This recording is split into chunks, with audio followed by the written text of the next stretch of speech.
All right. Man, oh man, oh man. Today is going to be crazy. Today, today, I'm 100% excited for what's about to come. So I'm just going to give it a moment. I'm going to wait for people to trickle in here. What's going on? If you drop in, drop a wave. You know what I mean? Don't be don't be too shy. Feel free to drop a wave. We're going to be waiting on our guests to be able to drop in. This is going to be a great opportunity. It's going to be a great opportunity for really anybody listening. So I'm definitely excited to have this conversation and make this happen. All right. Fantastic.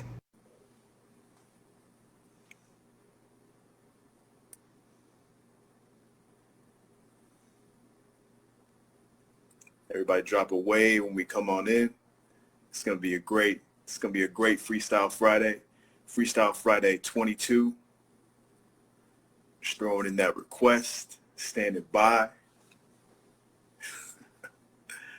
Yes, sir. Yes, sir. IT's in the building, rolling deep. You already know what it is. Let me get this lighter right. Yes, sir. Yes, sir. Yes, sir. Yes, sir. All right. So yeah, multiple topics today. Multiple topics. Quite a few dense ones, and definitely excited to get into it here in a little bit. But yeah, drop how y'all are feeling today so far. And I'm interested to see. I'm interested to see what y'all are on today for this Friday. Here we are. Third time's a charm. Yeah, not a problem at all. How you doing today, sir?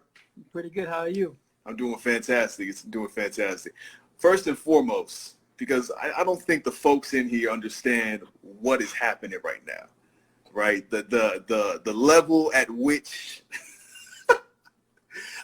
me being in the conversation is one thing. You hopping in, the IQ level just shifted in the room.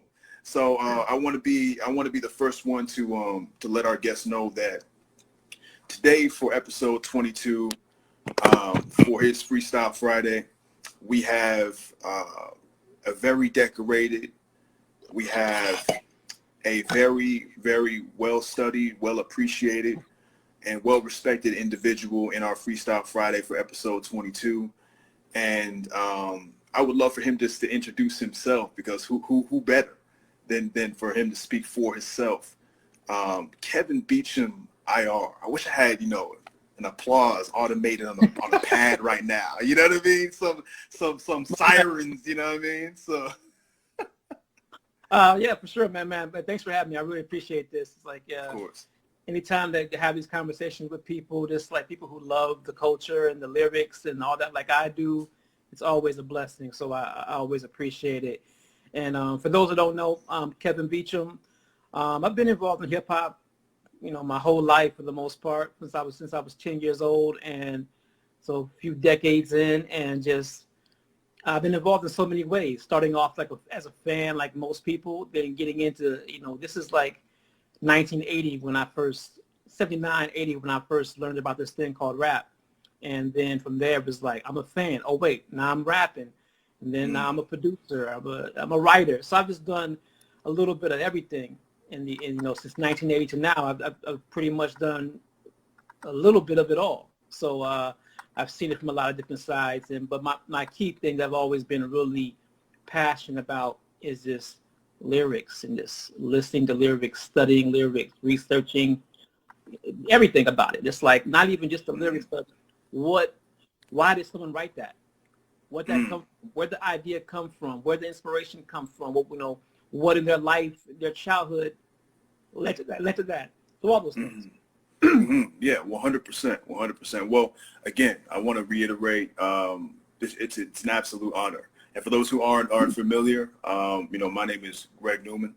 I'm one of the hosts for the Freestyle Friday program of the second class of SOSA ITs, and we call Full Circle. And so ultimately, we have this segment, and what the premise of Freestyle Fridays is to really bring light to the nuances, the essences, and the benefits of freestyling throughout our life, right? I think there's powerful elements that a lot of people perhaps overlook when it comes to freestyling throughout life, and what these different micro decisions that are made could do to add value to your life. And so we have really the structure of 16 bars or 16 different topicalities that we'll just peruse through as a casual conversation that I would just love to pick your brain. So just to get right into it, first and foremost, what comes to mind when you wrap your head around the metaphor, life is a freestyle? Man, it's funny. I thought about that in I don't know if I ever have necessarily thought those words, but my life is such a reflection of that. Even how I first, I haven't really focused on emceeing in a long time, but from 1980 to 1995, emceeing was one of the most important things in my life. That was ages 10 to 25. And I was and even how I got to that point was naturally learning about improvising. In 1980, around the spring of 1980, there's only a few rap records out, maybe 30, 40 rap records out. It wasn't a whole lot. So I guess more than a few, but in the scheme of how it is now, it's only a few. And one day, 10-year-old me, I'm in the mirror listening to the Funky 4 Plus One More in my parents' room, rapping in the mirror. And back then, those rap songs were 14 minutes long, 10 minutes long. Those long instrumental breaks. On one of those breaks, I was so excited. I was rapping along to the lyrics, and there was no rapping, so I just kept rapping. I didn't even. That's how it starts. Even translate to me that I was doing it. The spark hits. I did a few bars of just whatever, and I was like, "Whoa, I'm rapping." I realized it after the fact, and just so that moment and so many other moments, I think is my personality, to just be fearless, to just do what feels right. And when you just do what feels right and go with your gut and go with intuition, and that's freestyling life. And that was a moment at 10 years old that I kind of just I didn't have the science for it, but I was just naturally doing it. And then as I got older, I started looking back and go, how can I apply this to life in so many other ways? I feel like there's this tipping point that we all come across at certain periods of time where we think that there's a certain threshold where we think we belong, right? And then there's something about intuition. There's something about that gut feeling or that beautiful accident that takes place where we kind of stumble into the next level of whatever our creative journey is.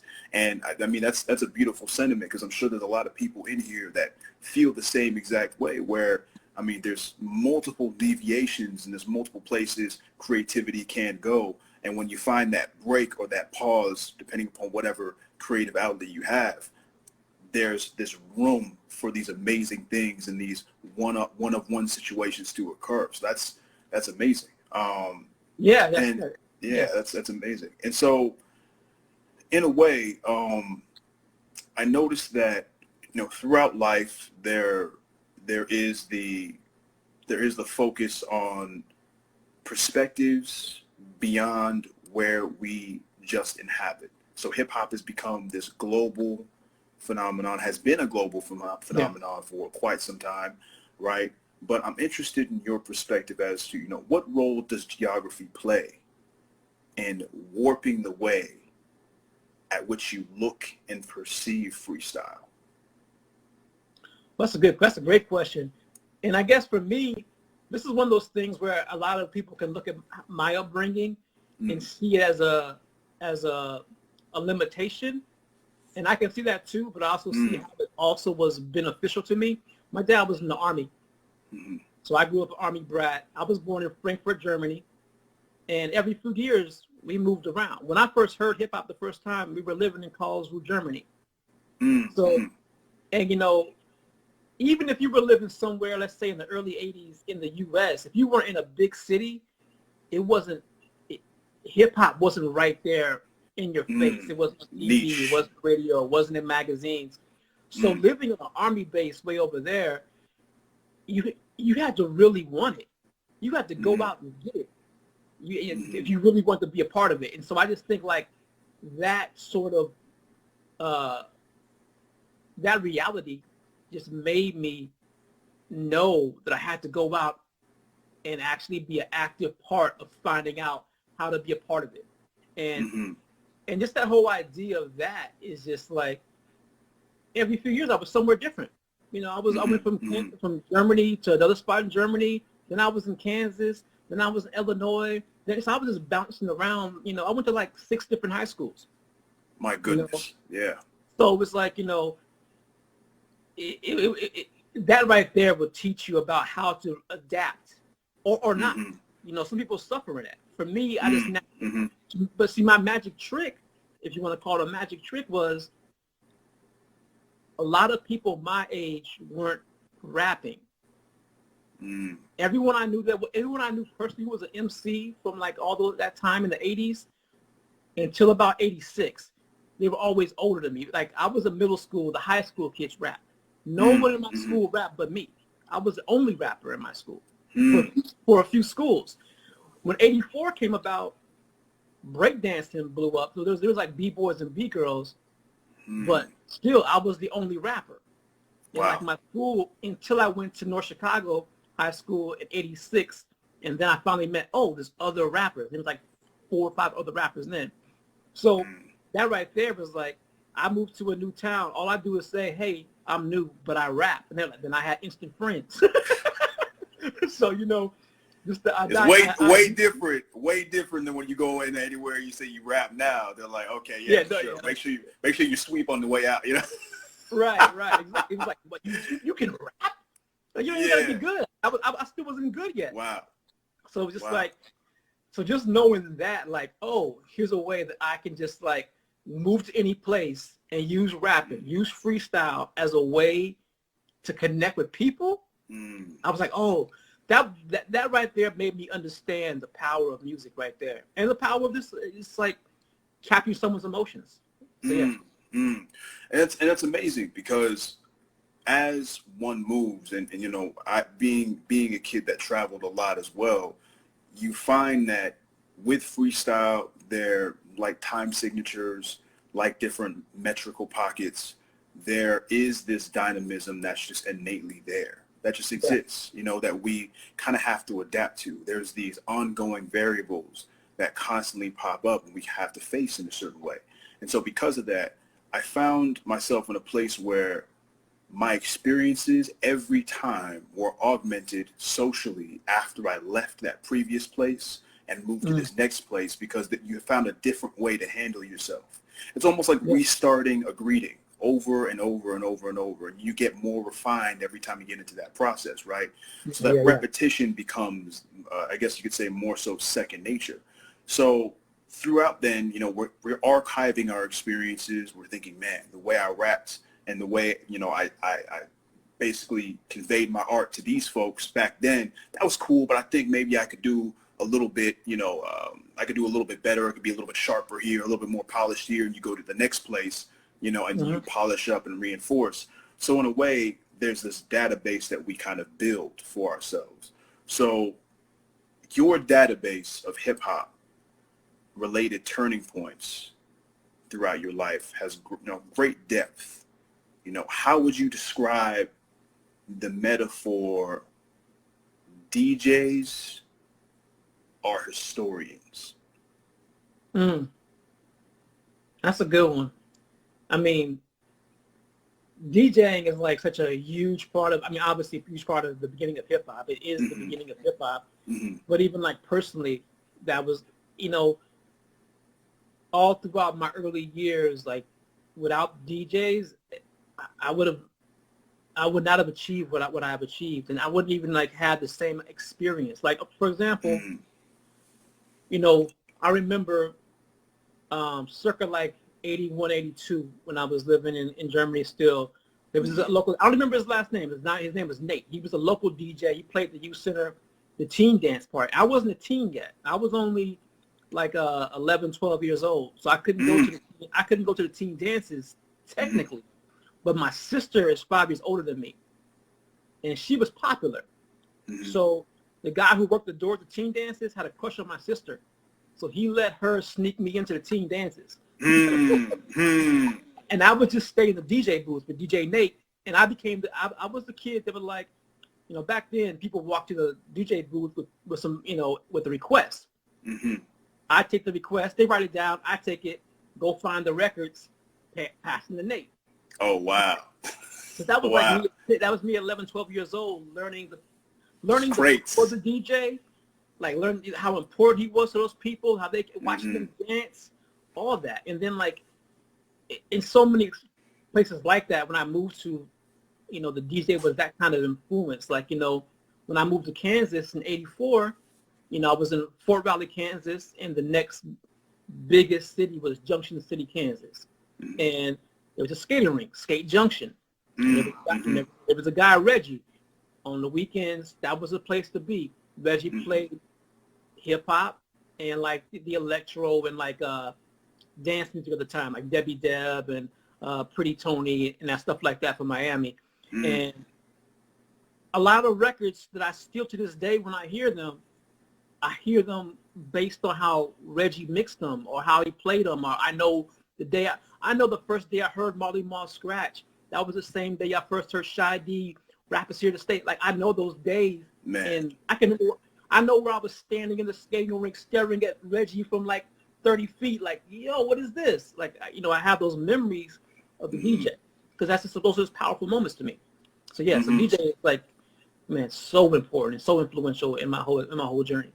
And so with the dense history that's really, I guess, paved not only personally throughout our lives, but to your point, I mean, where would hip hop be, right? I mean, you're mentioning a period of time when, I mean, an essential cog, you know, like without this component, these other components can't, you know, necessarily thrive in a certain way. And I think in that way, I mean, that definitely should be acknowledged. I think there's a certain realness, there's a certain clarity, there's a certain focus that is put on hip hop because these characteristics exist and because there's this legacy being built. There's definitely a legacy that's been built, but there's a legacy actively being built as well on top of that foundation, right? And so ultimately, you know, how do you characterize the importance of that authenticity within hip hop in present day? That's the thing, because like I know a lot. There's like always these like, and I never understand it, but there's always these not always, but a lot of times these like power struggles between generations. And I never really got that. It's like, it's huge. It seems this recurring thing where it's like 5 years ago we weren't, 10 years ago, 20 years ago, and it's interesting because even from the beginning when we're sourcing from jazz, right? They're like these kids are destroying these, you know. So it's always been there. It's always been there. Like, interesting. And it's interesting because, like, you know, what you happen is that music is people have a very personal relationship with music. And a lot of times because of that, it's easy to romanticize something personal to the music beyond the music. And like what I mean by that is like people from my generation or the generation right after me, a lot of times will be like, man, people today don't understand what it's like to experience. Like, no, they do, because they have a relative, you know, existence to that. Like, just because 1987 you were out somewhere, but they have whatever. They don't have that experience to even know what it means. They have their experiences now that make them feel that exact same way, and nothing can change that. But people think that like people always think that the experiences they had are unique or special, and they are to them, but not to the greater scheme of everything. And so it's like that's something it's something that always feels important to me. Like I had this thing I used to do a lot when it's like little like psychological test or something. Whenever I would see an interview with an artist and they would get asked, what new hip hop are you listening to? And they'd be like, I'm not really listening to anything rap. I don't listen to rap. I listen to jazz, whatever, which is fine. I listen to all kinds of music.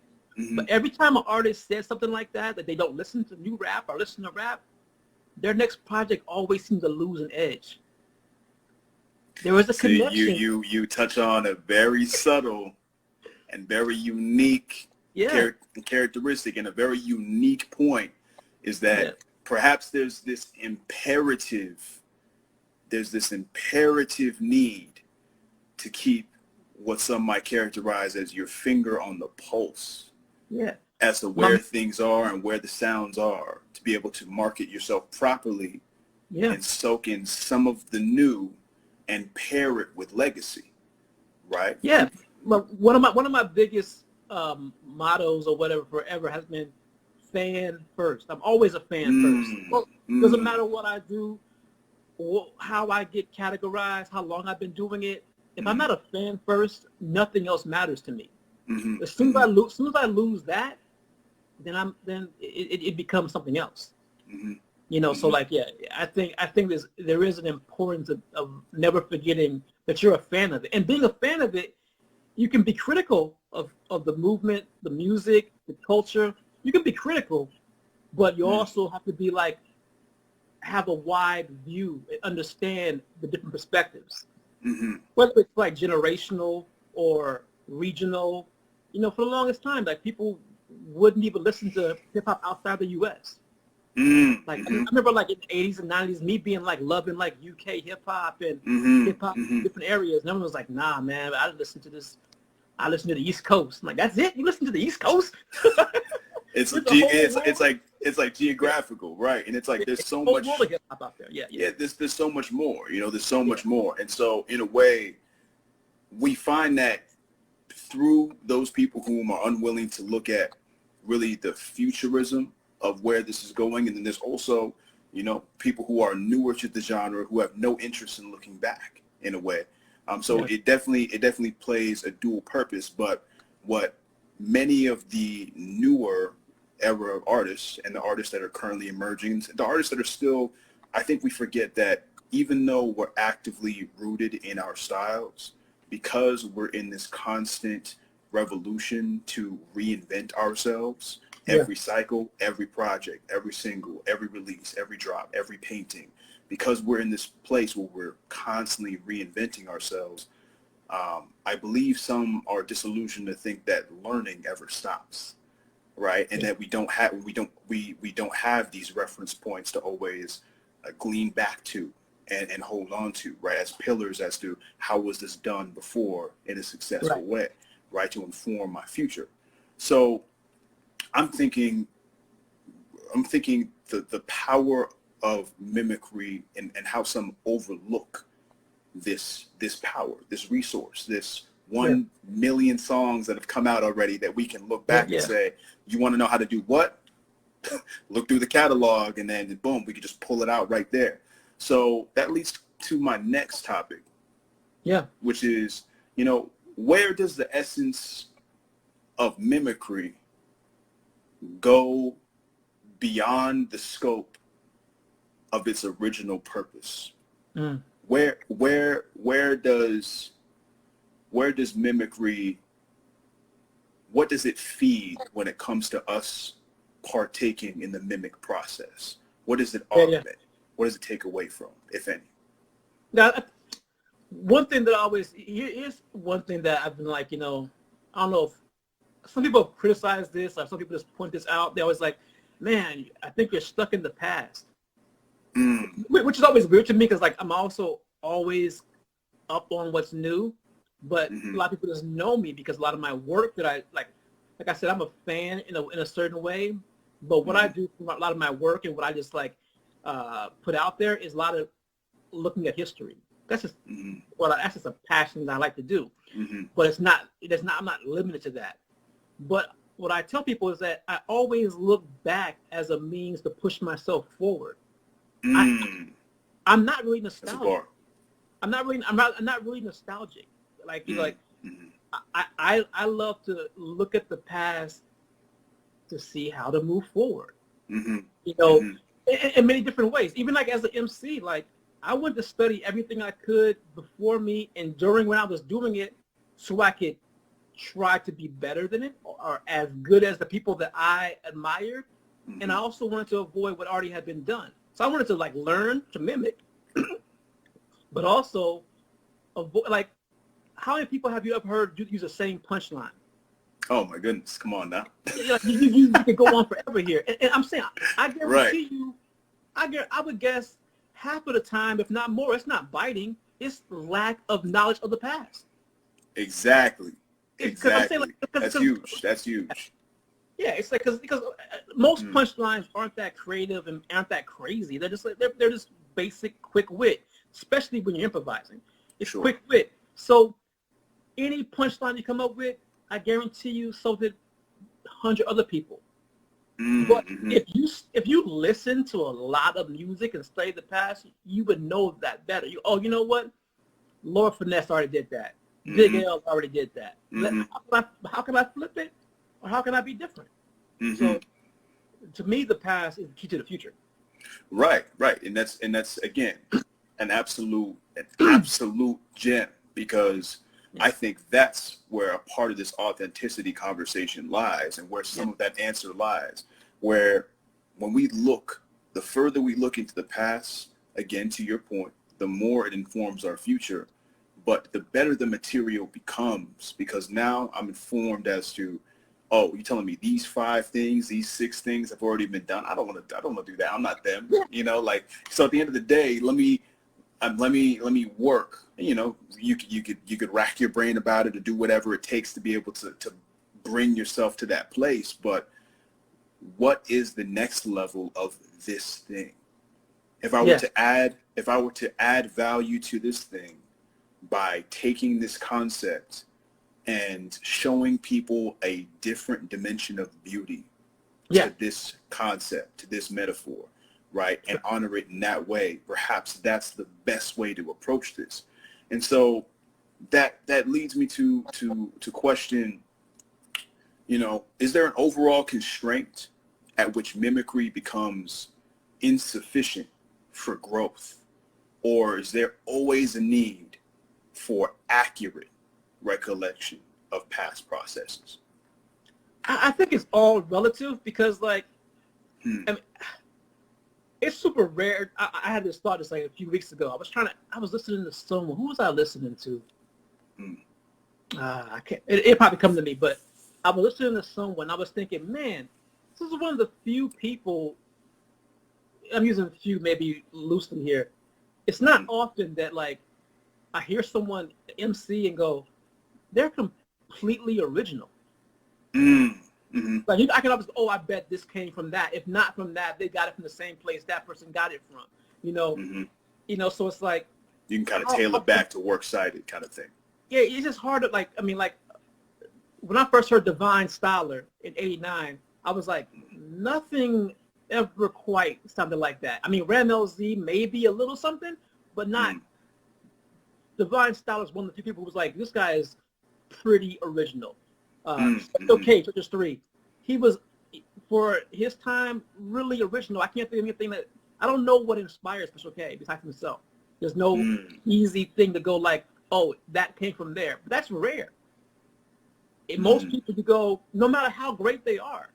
I'm saying, you listen to Redman, he's one of the greats. You go, oh, but I hear elements of Slick Rick in there. I hear elements, you hear, and then he'll tell you, you can hear in the lyrics. Pharoah Monch, you hear LL.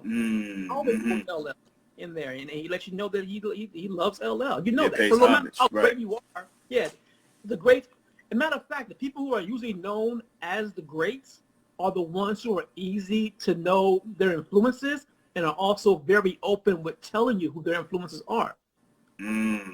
Interesting. Always, So, usually the biggest artists are easy. Like, look at or who I've soaked up stuff like a sponge. People like LL and Ice Cube.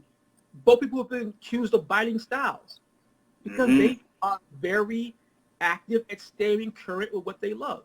When Ice Cube was checking out what's happened, like in the Good Life and Freestyle Fellowship in Volume 10, that got reflected on his Picture album. You hear it. It's something different. You hear his DOS Effects influence on that album. He had him on a song. He's considered like one of the, so you look through history and find who are the biggest names that be considered the greats, and you can always tell their influences the easiest.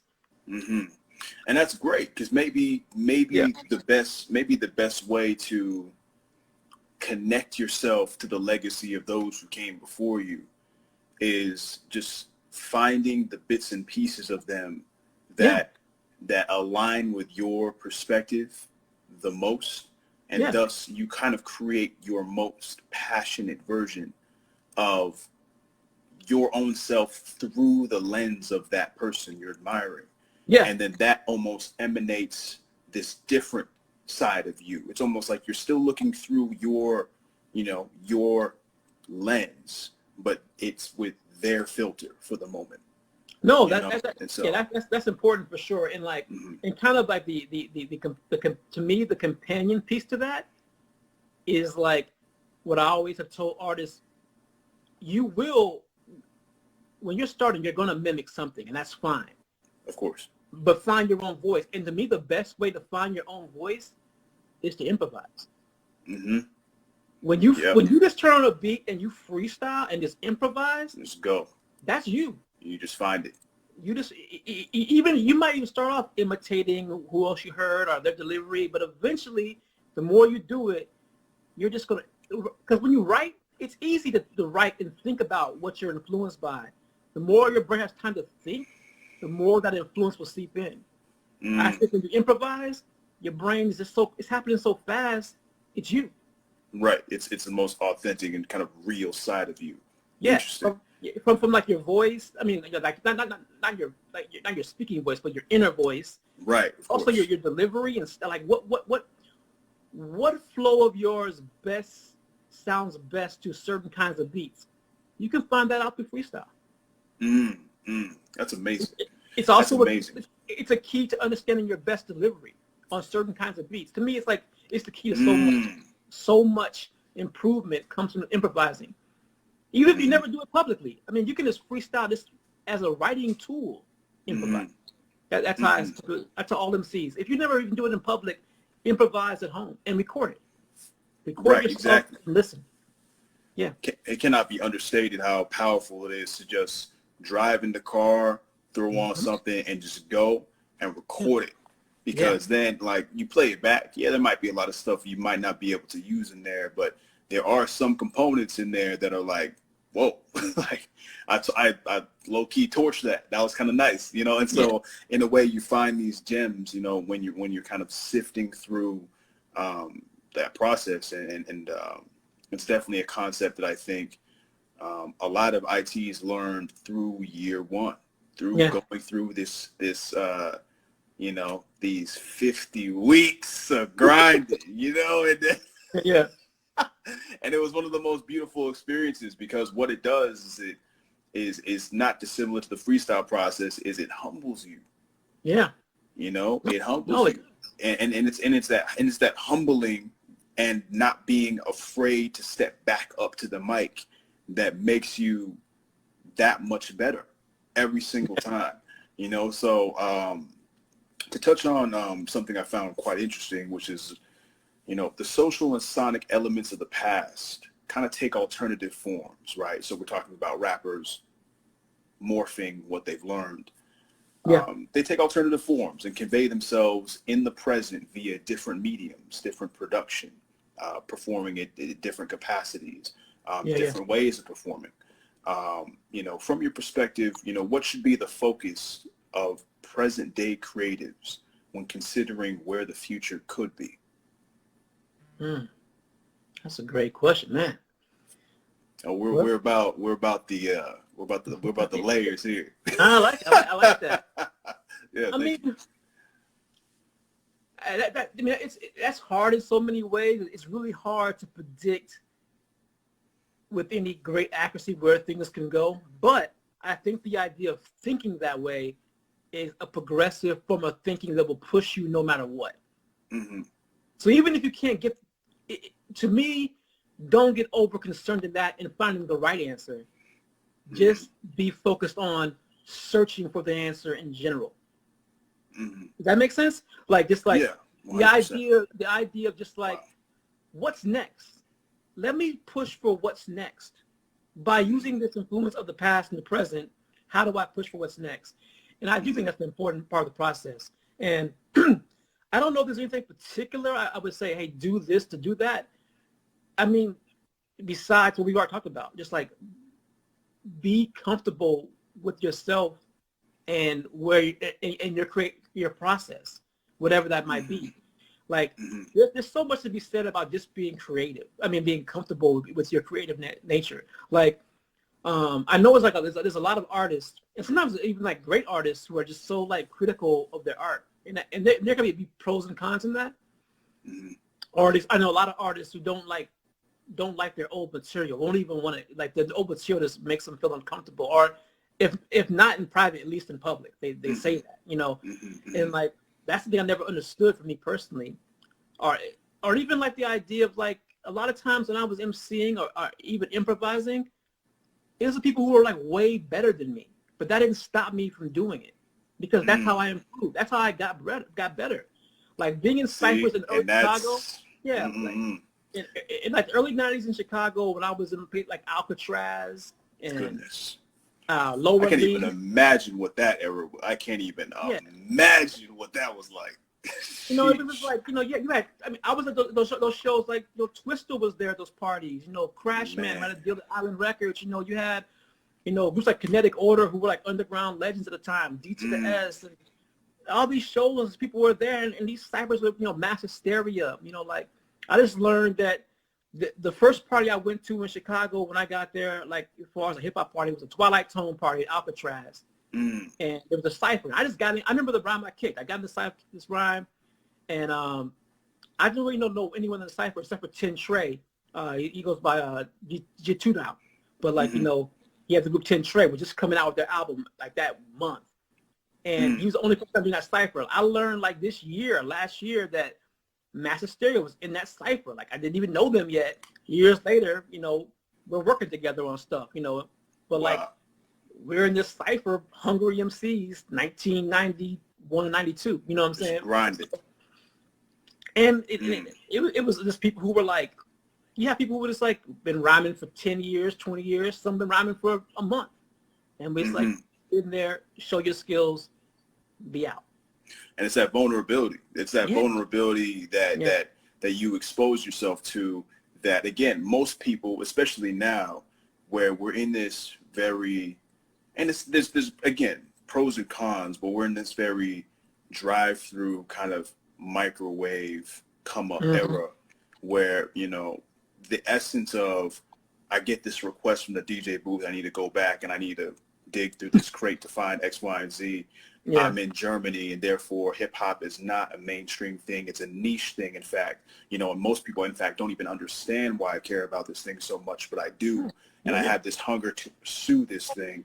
And the continuous lesson and the continuous thread that I find is a constant here is that it's this persistence, right? It's that I have to set this on preheat, and you know, it's not gonna come up for 45 minutes. What do you mean 45? I mean 40. You need to sit for 45 minutes. Right. You gotta wait. You gotta wait, and you gotta wait, study.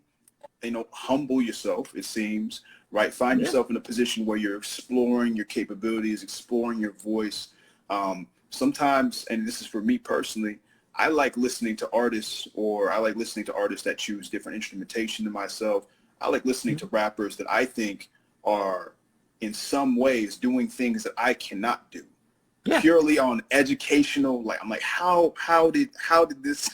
I'm going to crack this. I'm going to crack how they figured this out. And in a way, you know, I might sit with it for for 3 months. I might sit with it for 3 hours. But in a way, once that code is cracked, that's when, you know, the beautiful new levels, you know, occur. And so speaking of new levels, and I guess you could say the freshness of what tomorrow might bring, you know, 2021 is right around the corner. You know, and with it, fresh energy for many who feel as though they have an opportunity to start over.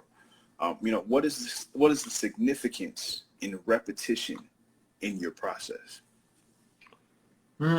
Significance repetition. I think it's important, man. Like, yeah, I'm a person, like, I'm a bit of a, I like balance. I'm all about balance. So there's a certain part of my life that's all about repetition and routine, but I also love to occasionally just bam, break that and be spontaneous. I have to have both to keep it always feeling like something different's happening. But without the repetition part, like, that's what gets so much accomplished. Like, when it comes to getting things accomplished, the repetition is what really matters. When it comes to like just like great moments of creativity, that's a lot of times the spontaneous part. Like this, it's just wildly creative moment that came out of nowhere. Bam, that was spontaneous. But the actual work to turn that into something, that's the repetition. That's powerful. That's powerful. Yeah. So, you know, should there be a focus, you know, with repeatedly identifying positive characteristics more than negative characteristics, or vice versa? Is it the hard to grasp, very slippery moments throughout our creative process and throughout our lives that should be repeatedly honed in on, or perhaps it's just, you know, a mix? You mentioned balance. Yeah, I think it's a mix, man. I think because to me, I love when I watch an artist's progression. A lot of times you see artists, you know, artists will have certain things that stand out about them. Like, you know, they're just like, okay, maybe this person's a great writer, but they don't make great songs, or, you know, they haven't figured out song structure, or their delivery needs some work. But over time, watching them progress and develop and sticking to what makes them great, but learning how to turn that into even more greatness is a fun thing to watch. And there's certain artists I have those, like, have I watched through the years do that, and I'm like, oh, that's really, when you look at that, it's an amazing process. Like one of those, like, recently is like A$AP Rock. Like, I'm a big A$AP Rock fan.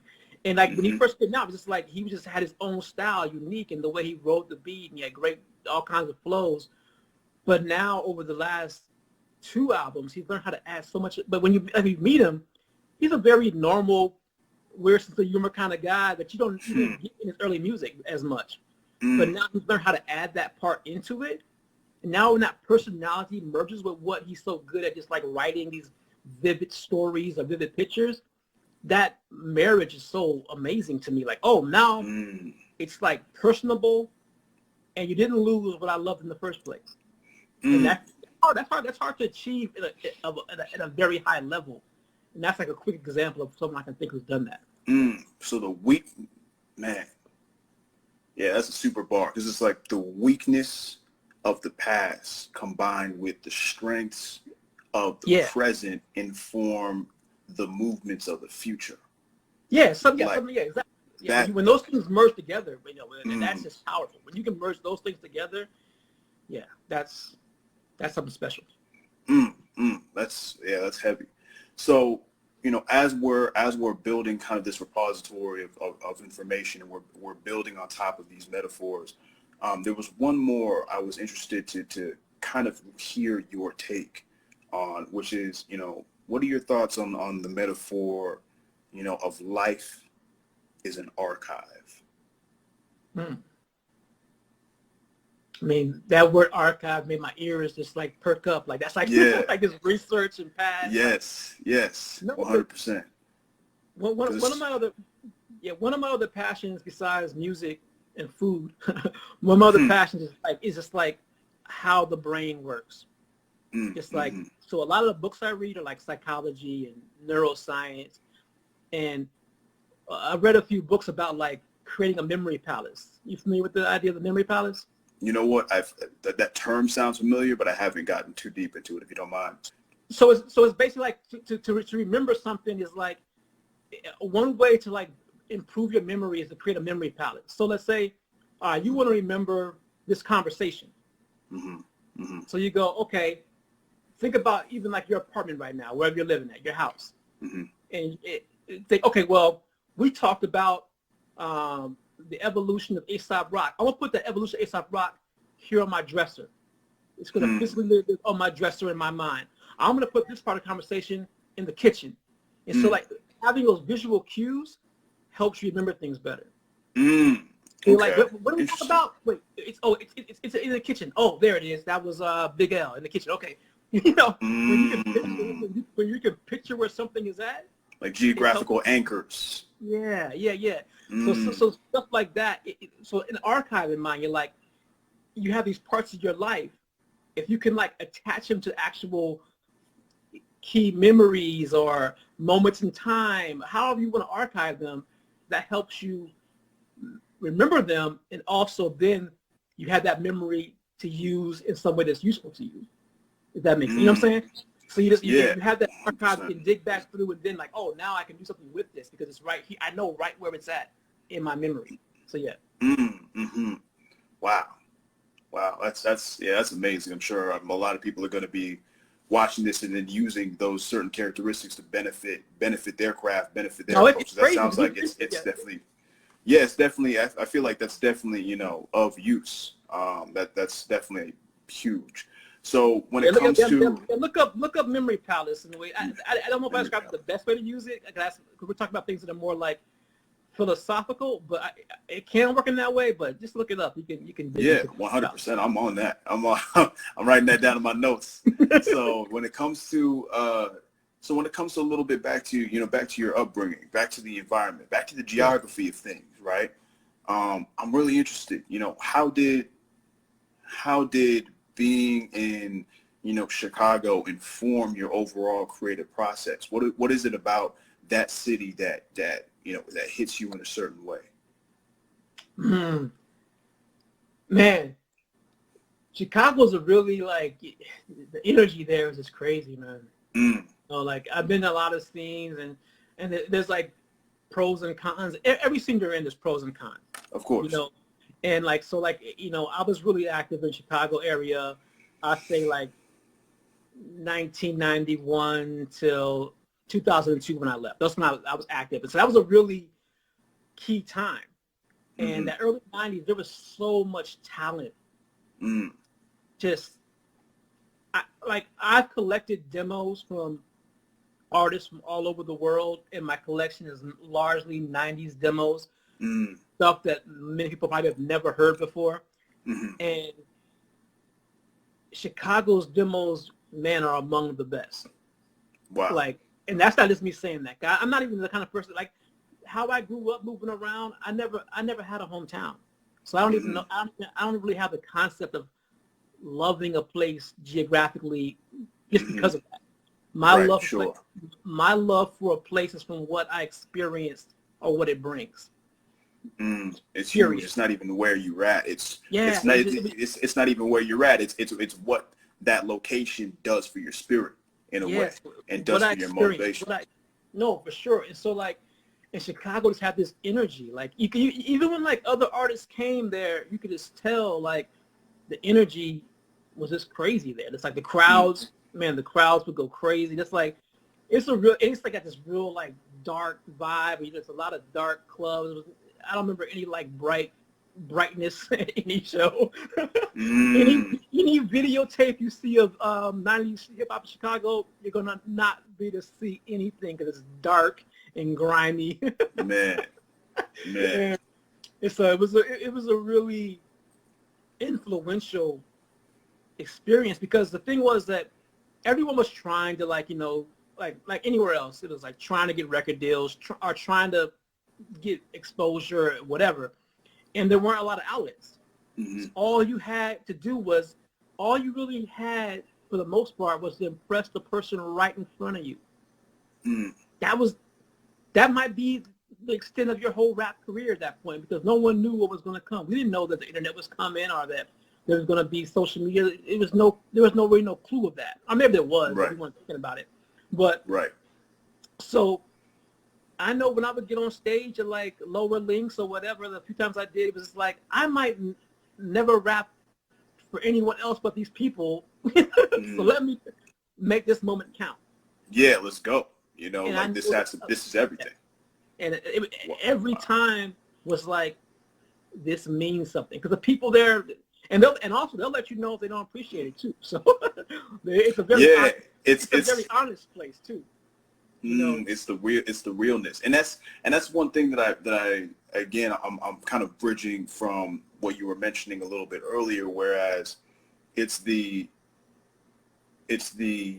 monetization and understanding of this is the critical moment. This is the critical moment combined with the idea of there's a rarity and a scarcity to this moment, which ups the value. And then on top of that, there's the drive to go the extra mile and understand this is a slow cook kind of thing. And because of that, you're like, I'm not sure if I got another 45 minutes. I need to, this is, and that's the thing about now is that, you know, you have this, and it's not a bad thing. I mean, tech is not a bad thing, but there is this rapidity of this is going to come around again in 3 seconds. So I don't really care about this moment. And you find a lot of people just passing by a bunch of iterations. And unfortunately, a lot of repetition ends up not even being positive or negative, but ends up being just really neutral and doesn't help or hurt in a way, you know, whereas that's a lot of experience missed, right? No, I think I do think it's a big part of like the idea of like, I remember thinking about this a lot, like early on. If you listen to a lot of like 80s hip hop, like late 80s hip hop, like mid to late, you notice a lot of New York hip hop, like let's say Rakim's Microphone Fiend, you know, he was like, he tells a story about going to the park to rhyme. They won't let him get on the mic. He's too young or whatever. A lot of stuff was like, you know, there's like a Lord Finesse line about that, you know, get behind the rope, shorty. Like it was like hard. It was tough love was the New York way, right? It was like you had to earn a rite of passage to get to the mic, and there was a benefit in that. There was a certain thing that will make you strive to get your turn. On the LA scene, it was different. If you go watch this documentary called Breaking and Entering, Breaking and Entering. It's what influenced the movies like Breaking and Breaking 2 that became the big Hollywood movies, but this was like a little documentary thing that influenced it. In that documentary, you'll see Ice-T is in this documentary, Egyptian Lover, Chris the Glove Taylor. In the LA scene, you got Ice-T giving breakdance classes at a youth center and gangbangers teaching popping lessons to the kids. So LA scene was just like, hey, everyone, come learn this rap thing. We're going to show you. It's more inclusive. Like, nah, kid, figure it out by yourself. Right. And both methods worked in their own way. Chicago had a blend of those two things. So, you know, like it was that tough love, and, you know, then we'll help you out later. After we're going to give you a hard time. Right. So, and it's establishing, and again, to your point, it's establishing that balance. And I think there's just this immense power in that brazen fact, you know. So we have about 6 minutes left. Listen, this is one of the most beautiful parts about it, is that this is one of those critical moments, you know, where we have somebody very, very powerful on, someone very special on that we are honored to interface with, right, and are just adding so much value to our page. So, you know, again, you know, thank you so much for this time. And beyond that, you know, with around the approximate 5 minutes and change, if anybody in here would love to, you know, drop in a quick question. I have one more question because, you know, I'm selfish, you know what I mean? So at the end of the day, you know, there's things I want to know, you know what I mean? So, for sure. Yeah, so with that, if you guys have any questions or anything quick that we can get to before the top of the hour, you know, I'd love to indulge that. So to get right into it, I would love to know, what piece of history are you working to leave behind as a reference point for those in the future when they remember Kevin Beacham, IR? That's a great question. And I guess the one thing that I've been working on for a long time, you know, decades, but technically is a book that I'm working on. And it's a book called Microphone Mathematics, and it's basically studying the evolution of rhyme writing from the beginning. The plan is to make it a series. In the first book is 70s through 89, and basically looking at all these various techniques or styles and how they actually evolved. I've never seen anyone do that in the way that I'm doing it. And part of the reason why I do it, I think, is a lot of valuable information, but also all the time, literally every day on social media, someone will be like, so-and-so was the first person to do this. They were first. And like 95% of the time, it's not correct. I'm like, yo, there was someone you just never heard of. Yeah. Because the popular ones always get the credit. Of course. You know, like, and this isn't to diminish them because they're great. But a lot of times they just weren't first. And that's fine. Like, you know, and so I kind of wanted to have like this thing that really captures that. And so to do that, I collected every possible rap song I could from 79 to 89 and listened to them chronologically. And I made a spreadsheet for everything that I heard as it advanced year by year by year.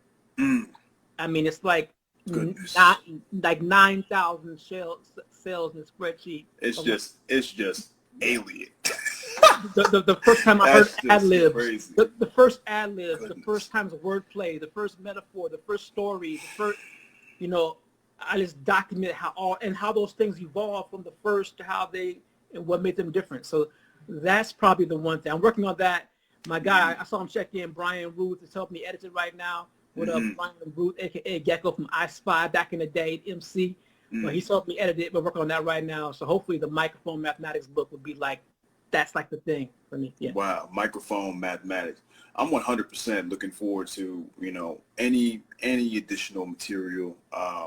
You know, you already, you know, added so much to this world with just through not a problem, through the legacies and the value that you added to, you know, each IT that has come through this program and has grinded out really and got to the essence of, you know, what it means to start over, you know. So real quick, I wanted to hop on to some of these IT comments. Let's see. Yeah, I was trying to, I don't have my glasses on, so I can't even read them. Yeah, not a problem, because we're running a little bit light on time, but we definitely have some time to hit Sly IT.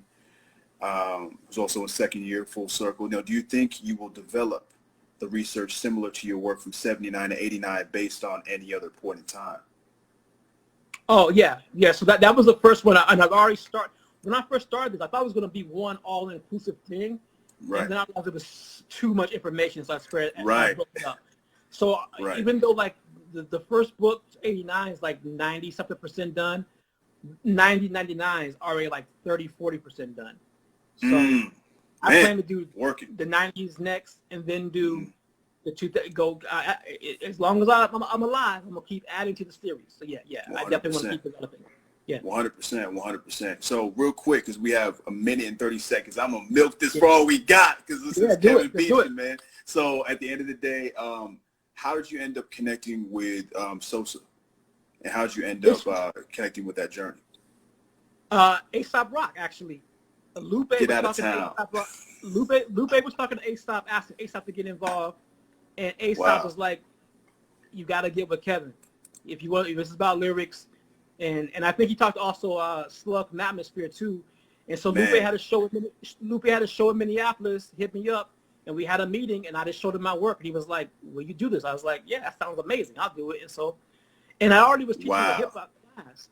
So I just took what I had already, but what I gave for SOSA was completely original, only for SOSA.